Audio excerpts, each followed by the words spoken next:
Hello, everyone. Glad to have you on the program Beyond 100 Days. I am Abosedi Adeniraduremi. Join the conversation on X at TVC News NG. Use the hashtag Beyond 100 Days. Today on the program, we are staying with the arrest of the president of the Nigeria Labour Congress, Julius Abure, by operatives of the Department of State Services, DSS. In a statement by the NLC's head of Information and Public Affairs, Benson Okpa, the Labour Union said Mr. Abure was on his way to the United Kingdom on the invitation of the Trade Union Congress of Britain when he was picked up at the Nnamdi Azikiwe International Airport, Abuja. The NLC president was to attend and address the global gathering of workers at the Congress of the Trade Union in the UK, a platform where critical discussions on workers' rights, social justice, and economic fairness are discussed. Following Mr. Abure's arrest, the NLC has now put all its affiliates, state councils, and civil society allies on alert. Julius Abure's arrest and detention is coming about a week after he honored an invitation by the police over an investigation into terrorism financing. Now let's talk party politics. The crisis in the Labour Party seems unabated, with the emergence of 3 persons claiming the leadership of the party.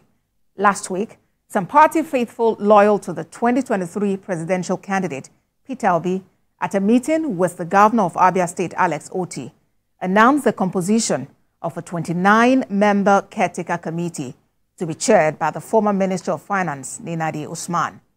This meeting saw the absence of the embattled national chairman of the party, Julius Abure.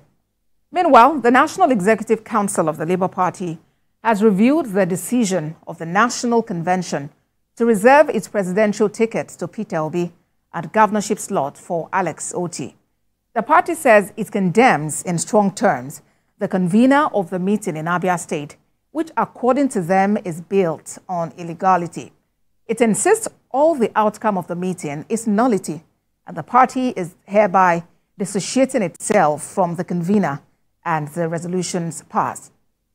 The National Executive Council then passed a vote of confidence on the leadership of Julius Abure-led National Working Committee.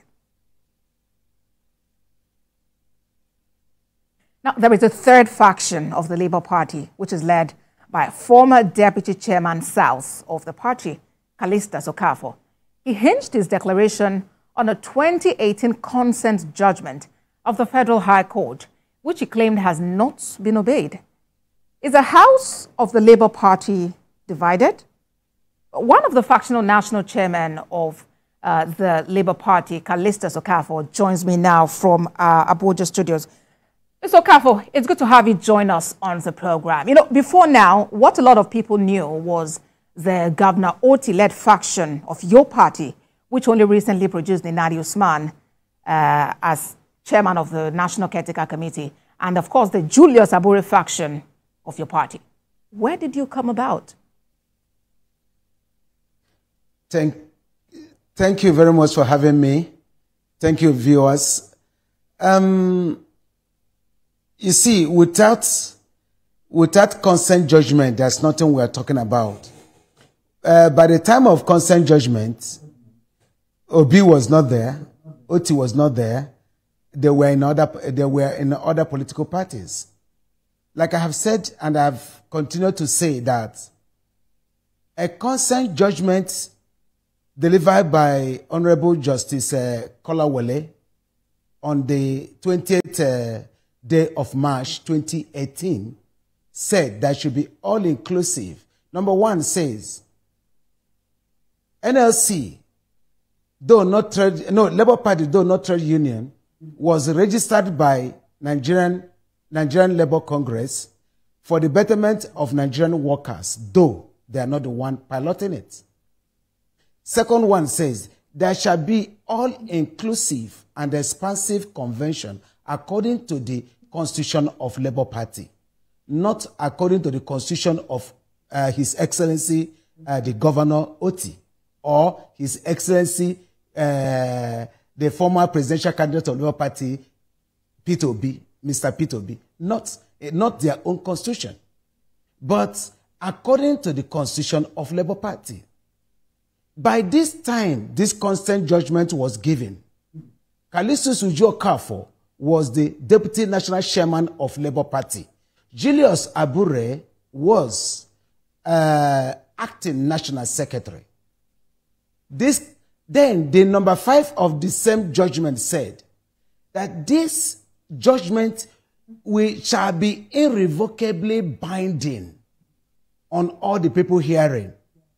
So, as we speak, that consent judgment has never been obeyed, and it has never been set aside. It can't set it aside. It can't set it aside because it's a consent judgment. That makes me, and the Constitution of Labour Party, according to the chairmanship ladder, leadership ladder, it says, in absence of the chairman, the deputy takes over. I have assumed office as the acting national chairman of Labour Party based on the Constitution of Labour Party in my capacity as the deputy national chairman. Now, let me tell you, Julius Abure, who has been parading himself as the not even acting national chairman, substantive national chairman. Number one is that in the ladder of leadership, an acting national secretary cannot be a national chairman. How much? No, I cannot be a acting national chairman when there is a deputy national chairman or when there is a national vice chairman. Now, how do you feel, or how does it sound that an acting national secretary becomes a substantive chairman? This is a mystery. It's a mystery. Then, so, Mr. Okafor. Yes? Yes, Mr. Okafor. If you're claiming to be chairman, who do you have behind you? Do you have state chapters around you who are able to pass a vote of confidence in you like they did earlier today in Julius Abure? Okay, it may interest you. It may interest you to know the National Working Committee of 2014, where I emerged as a deputy national chairman. Julius Abure emerged as assistant secretary. I have 11 of this working committee on my side. Julius Abure has only 3. Julius Abure, Sondo Keke, and Clement Ojukwu. Then 6 out of them are no more in Labour Party. 3 out of them are dead. That's the late chairman and 2 others are dead. So the remaining, I have 10. So you can't say you can't talk about, you see, I don't want to start talking about Julius Abure. That INEC made a mistake and recognizing an acting national secretary as a chairman does not make him a chairman. He is, for me, I don't want to I don't want to dwell my time in talking about Julius Abure, who, as long as I'm concerned, still remain an acting secretary. Julius Abure, as a matter of fact, is my acting secretary. He should be standing by me as the acting national chairman. That is who he is. But Mr. Okafor, I don't want to blame anybody. Yes? Yes. How do you call yourself the chairman of the party when you do not have the only governor who is flying the flag of the Labour Party, and that is Alex Otti, in your camp? You do not have the candidate of your party in the last presidential election, Peter Obi, and other stakeholders who have been known to be key players in the Labour Party. This is where we got it all wrong. His Excellency, the Governor, is not in the National Working Committee. Don't forget that somebody gave him ticket. Somebody signed his ticket for him to become a candidate before he won to become a governor. A governor did not give him a ticket. Neither a senator gave him a ticket or signed his ticket. And an acting national secretary, though illegal, Julius Abure, signed his ticket for him to become a candidate and for him to now win as a governor. I do not need Otti. A constitution, I am following constitution of Labour Party. Oti is not constitution of Labour Party. Now, when you talk about His Excellency Peter Obi, Peter Obi was a presidential candidate of Labour Party in 2023 general election. He is not even a member of NEC. Oti is a member of NEC. Peter Obi is not a member of NEC. I'm talking about Constitution of Labour Party as 2009 that was amended in 2014, but because they would not submitted it earlier, for that reason, INEC wrote out that they would not recognize it. So the only valid constitution of Labour Party is 2009 constitution. In this constitution, His Excellency Peter Obi would have been a member of NEC if he has won, if he had become the president of Federal Republic of Nigeria. Then after that, when he still remain as a member of the party, then he still be a member of NEC, not even working committee. Oti, as we speak, who is the member of NEC, is not a member of National Working Committee. So I don't need him to be on my side. No. What I need on my side is constitution, the rule of law. The rule of law. And there is a man who claim, who preach rule of law, who is antagonizing the federal government, who is fighting the federal government of rule of law. And look at Labour Party. They can't obey the rule of law. Constitution of Labour Party is the rule of law. Electoral Act is the rule of law. So I am only following the rule of law, which is the Constitution of Labour Party, not Alex Oti. Unless somebody gave him a ticket before he become the governor. So asking me if I don't have him, I doesn't have him on my side. I don't need to have His Excellency Alex Oti on my side to become the acting national chairman, because he is a governor in Abia State. The leadership of Labour Party does not, yes, he's a stakeholder, but he is not the one to make it. That is the truth. I hear you. So let's talk about what they did in Abia State. We'll get to that, Mr. Okafor. We'll get to what happened in Umuahia. No, but that will be after the break. We have some more questions for you, but let's take a pause. When we return from this break, we'll take the conversation a notch higher.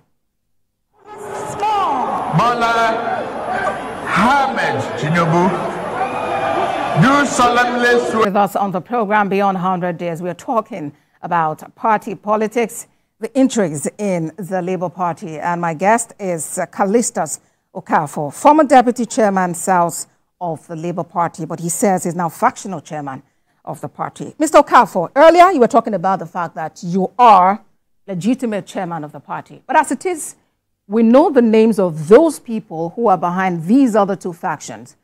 For Abure, we know his team. For the Alex Oti, we know Peter Obi, we know Gbadebo Road Driver. We know those people, Nenad Usman and the rest of them that are there. Who specifically are these people behind you? What are their names?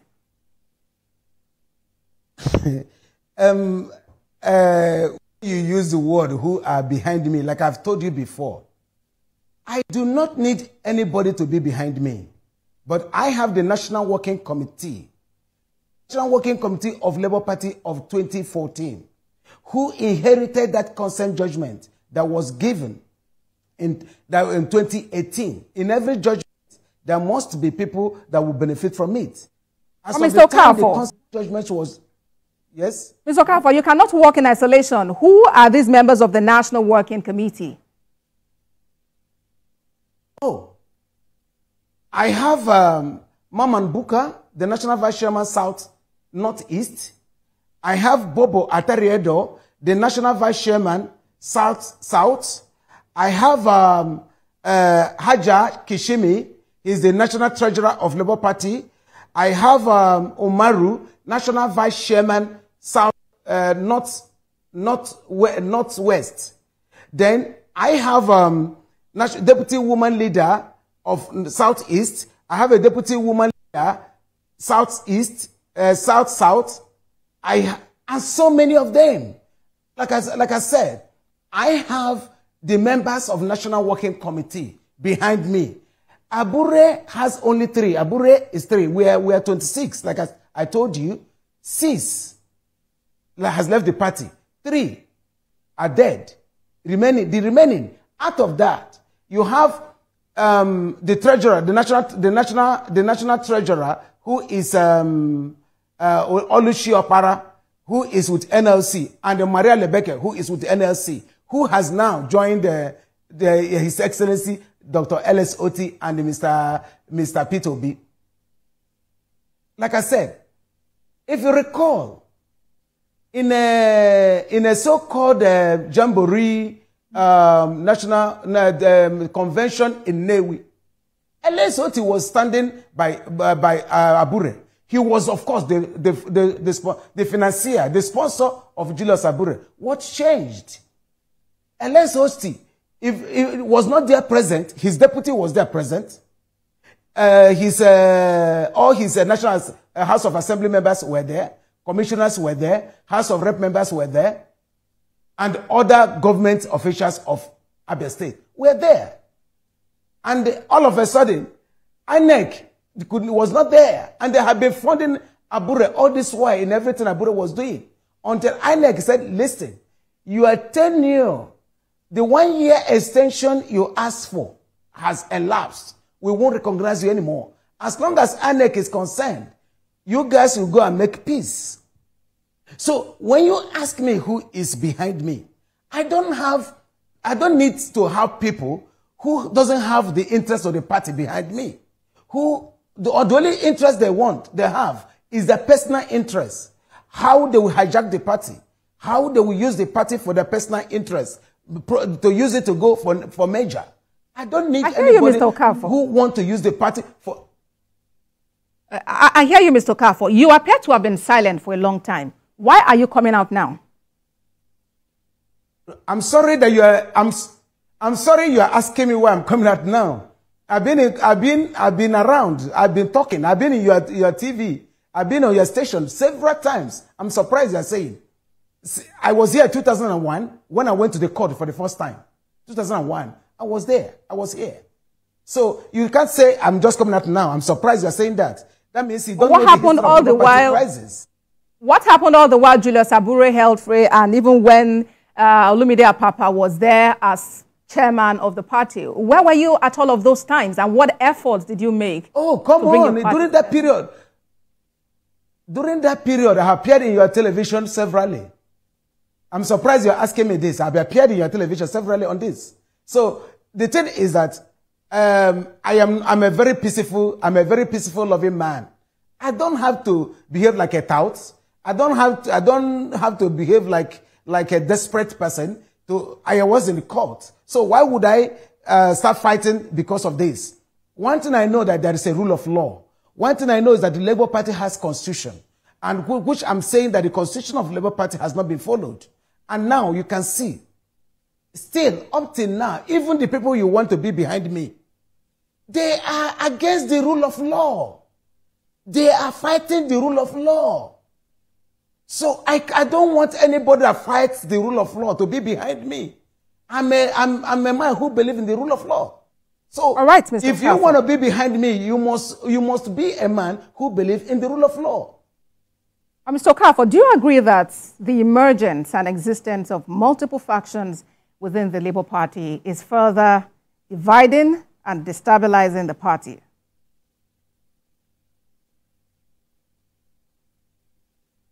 I don't know if I really got you right, but that is correct. If I got you right, I believe that people came to destabilize Labour Party. If you're an honorable man, if you're a man of honor and integrity, you must obey the rule of law. We cannot, because it's destabilizing the party, allow illegality to stand. No. People like me will not allow illegality to stand in Labour Party. Who are these moles in your party that are breeding illegality, Mr. Okafor? Abure is the first person.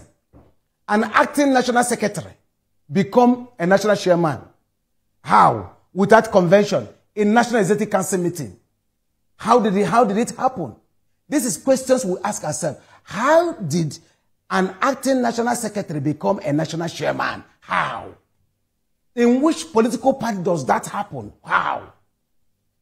This is number one. Number two is the gathering of like minds that happened in Abia State. You saw it. The gathering of like minds. You said we'll come to that. When we came to that, that is an illegality. So you have called Julius Abure a mole within your party. You have called the gathering of like minds, the stakeholders meeting, an illegality. What evidence do you have to support these claims? Oh, come on. The Labour Party Constitution is the evidence that I have. Like I said, I'm a man who believes in the rule of law. I'm a man who believes in constitution of the party. I'm a man who believes in electoral acts. Take, for instance, Julius Abure, like I've told you, the evidence is, where did Abure emerge as a chairman? Where? Abure emerged as a chairman in a National Executive Council meeting. An acting national secretary became a national chairman. That is illegality. In the Labour Party Constitution, it doesn't make any sense at all. It's new to the Constitution. It's new to the Constitution. Yes? I hear you, Mr. Okafor, but where were you when that NEC meeting held? Why didn't you speak out? Why weren't you present or available to take up the role if, by law, you should be the one to take over? Good. You see why I said I would have wanted it that a man who knows the history of Labour Party to be the one asking me this question, because it's a long story. If I started, I don't know how many minutes do I have to talk to you. But if not, I will let you know that Abure, like I said, the genesis of the problem of Labour Party started at Stone Edge Hotel, Central Area, Abuja. On that fateful day, I stood as a deputy national chairman, acting national chairman. And Abure stood as an acting national secretary. And we had a special convention that removed the then national chairman, the late A.S. Salam, for embezzlement and for other things. This is what brought this problem. This is the case that brought. I started with Abure on my side, and the late chairman on the other side. Abure left me in moment Abure discovered that in our we call an auditor who came and they audited our account and discovered that there was a lot of fraud and all that. Then immediately Abure realized that he has 7.5 million naira fraud he committed in Edo State. A man called Amos paid 7.5 million in his account.